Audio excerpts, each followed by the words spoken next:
What up, what up? What's going on, ladies and gentlemen?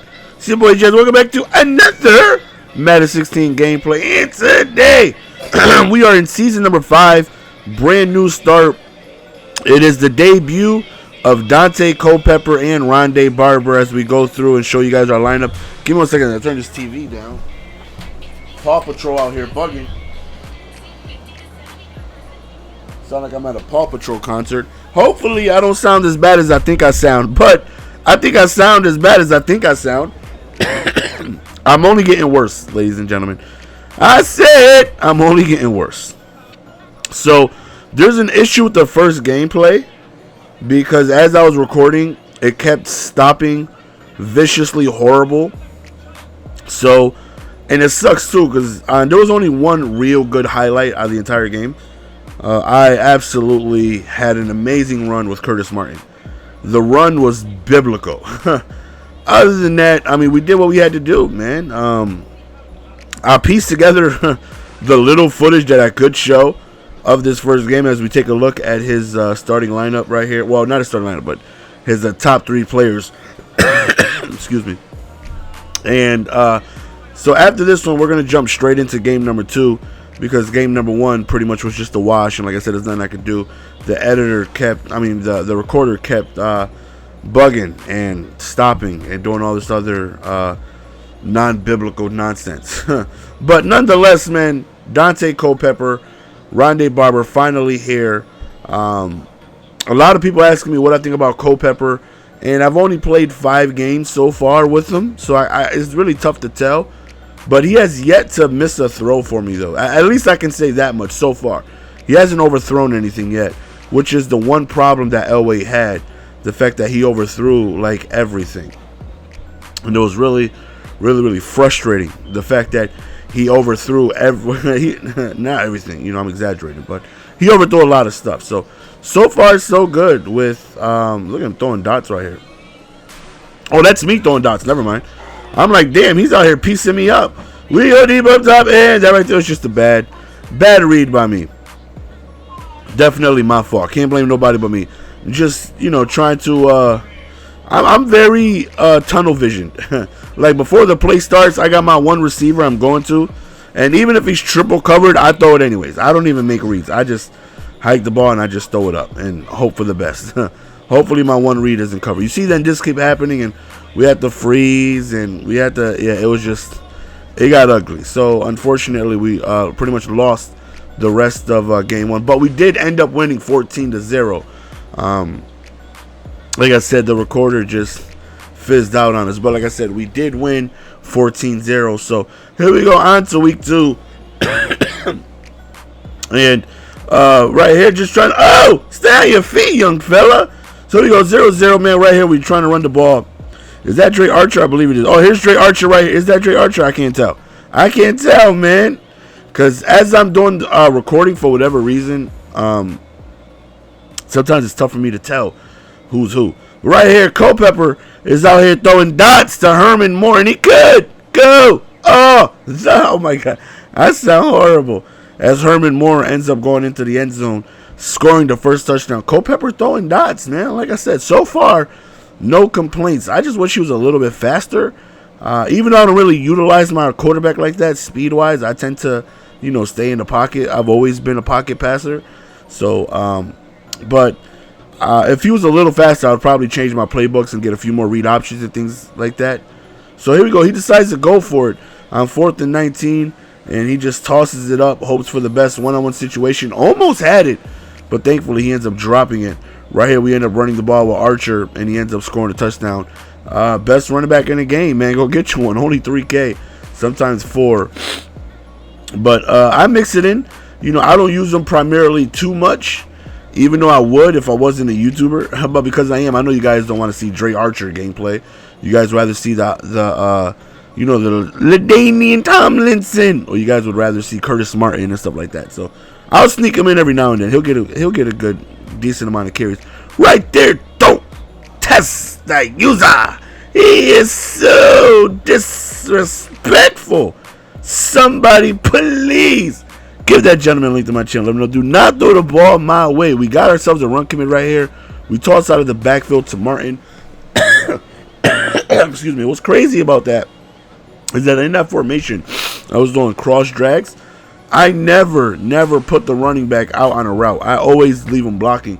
But then I was like, let me put him on a flat for whatever reason. And I did, and it panned out because he was wide open.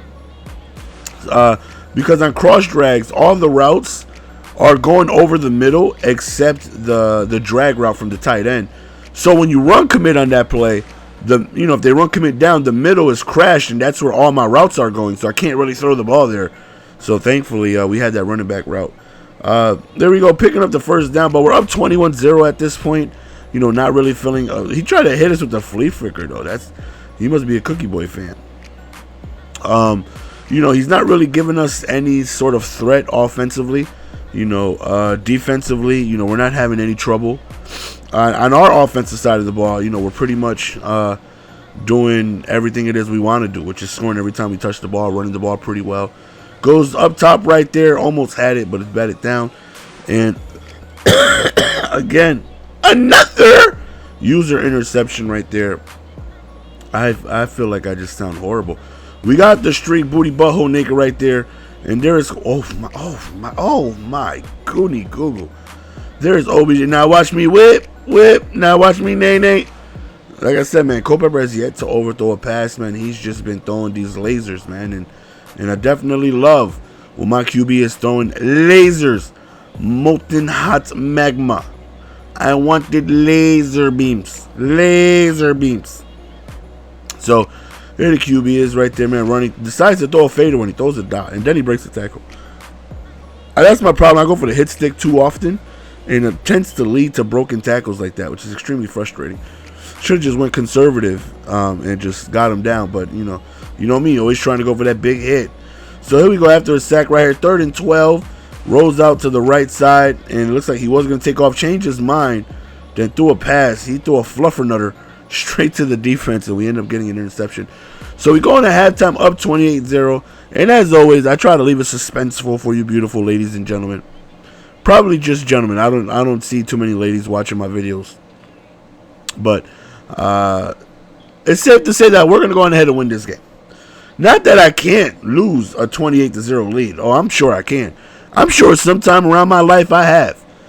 Not since they invented the True Clock feature, though. Because I will sit there and I'm chewing clock. I'm chewing clock on you, baby, right here. Could have scored. Oh, never mind. I thought excuse me. I thought I didn't score so I could waste some more time. But it looks like I just end up scoring. I was like, YOLO, just scored. But, and True Clock, I mean, all it does is just take 10 seconds off, because accelerated clock is already on. That right there is a dot. That was a beautiful pass by him. If he threw a bullet pass, I probably would have been able to make a play. But he made the right read and did the right trajectory pass and threw an absolute dot over the middle. Now he's looking like he's going to get his first touchdown of the game. I forgot what I was saying before that. So here we go on 4th down, 4th and 10. He goes for it, goes over there towards the left side, and we end up getting an interception. Oh, yeah, True Clock. Yeah, so accelerated clock is already on, and that brings the play clock down to 20 automatically. True Clock just, instead of 20, brings it to 10. Right here just breaks the tackle, and Archer is just too fast. Nobody's going to catch him from here. 96 speed, there's nobody that's going to catch him from there. He's just too fast. Even though the speed threshold will make it so somebody can catch up to him, which is some biblical nonsense. He has 96 speed, but he takes it all to the way, right? He takes it all the way after breaking the tackle in the backfield. It's a fumble. Oh, man, we took a soul out of that one. So as you can see, we're winning fairly easily. Right now we're just going to try and, again, just waste as much time as possible.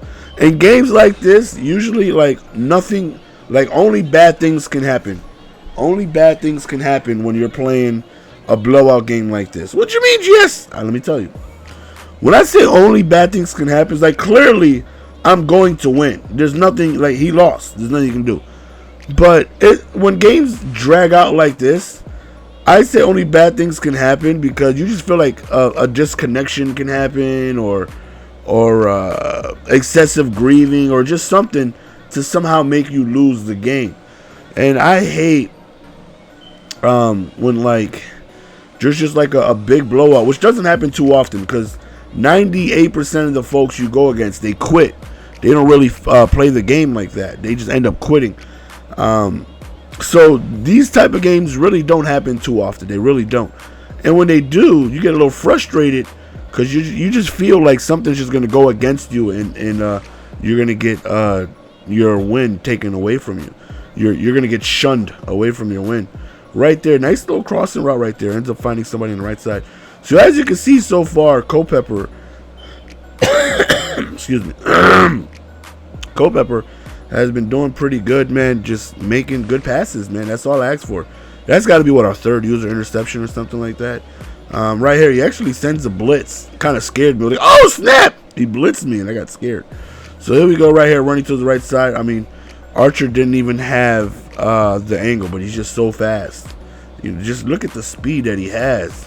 He's right here trying to let me score, as you can tell. But I just want to go on ahead, take these knees, and get the hell up out of here. Well, never mind. I run the ball again. Why? I don't know. Just take some knees. What's wrong with me? What the hell's wrong with me? Why am I being so goofy? Right here, he started calling timeouts. I think after this play, after this sack, he called timeout. And I'm like, you know what? Okay, we're just going to waste the rest of the time here so I can prevent you from calling timeouts because I just want to get the hell up out of here. So that's the end of the game, fellas. Hopefully you guys enjoy. It's your boy GS, man. First Culpepper gameplay and Rondé Barber gameplay. Hopefully Rondé Barber makes an appearance soon. We're going to go on ahead and be signing out. Peace. Give it to me, baby.